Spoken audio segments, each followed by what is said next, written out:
Notification లో పేర్కొన్నారట. TDR రూపంలో తీసుకోవడానికి ఎవరు రెడీగా లేరు అనేది నా ఉద్దేశం. టీడీఆర్ ప్రాసెస్ ని బేసిక్ గా పబ్లిక్ యాక్సెప్ట్ చేయట్లేదు.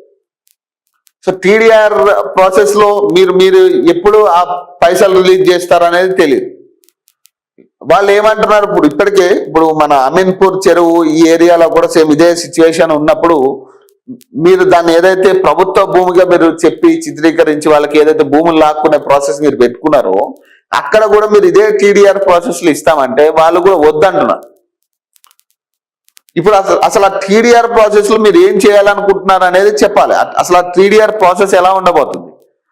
ఇమీడియట్ గా వాళ్ళకి ఏమైనా ల్యాండ్ అలొకేట్ చేస్తారా? సేమ్ రిప్లికేషన్ లో ఇక్కడ ఏదైతే వాల్యూ ఉందో అదే వాల్యూతో అక్కడ వేరే చోట ఏమన్నా ల్యాండ్ అలొకేట్ చేస్తారా? అసలు ఆ టీడీఆర్ ప్రాసెస్ ఎలా ఉండబోతుంది అనేది క్లియర్ గా ఎక్స్ప్లెయిన్ చేస్తే మంచిది. చాలా కన్ఫ్యూజన్స్ ఉన్నాయి ఆ టీడీఆర్ మీద. కాబట్టి దాని మీద ఎక్స్ప్లెయిన్ చేసి కనీసం చెప్పగలిగే అవగాహనకి తీసుకొచ్చే ప్రయత్నం చేస్తే ఇంకా బెటర్. టీడీఆర్ రూపంలో పరిహారం అట. మూసీ పునర్జీవం ప్రాజెక్టులో భూములు కోల్పోతున్న బాధితులకు transfer of development rights TDR రూపంలో పరిహారం ఇవ్వాలని ప్రభుత్వం నిర్ణయించిందట. ఈ మేరకు ఇప్పటికే ఉత్తర్వులు జారీ చేసింది.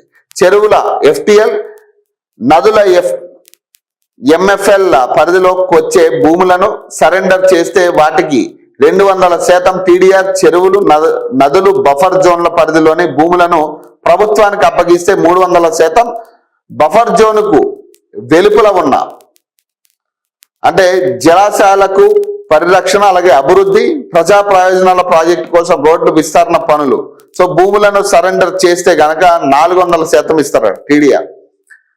ప్రైవేట్ భూముల్లో నాలాల వెడల్పు పనులు చేపట్టడానికి రెవెన్యూ రికార్డులో సూచించబడిన నాలాలు భూములను ఇస్తే వాటికి 400% టీడీఆర్ రూపంలో నష్టపరిహారం చెల్లించాలని ప్రభుత్వం నిర్ణయించిందట.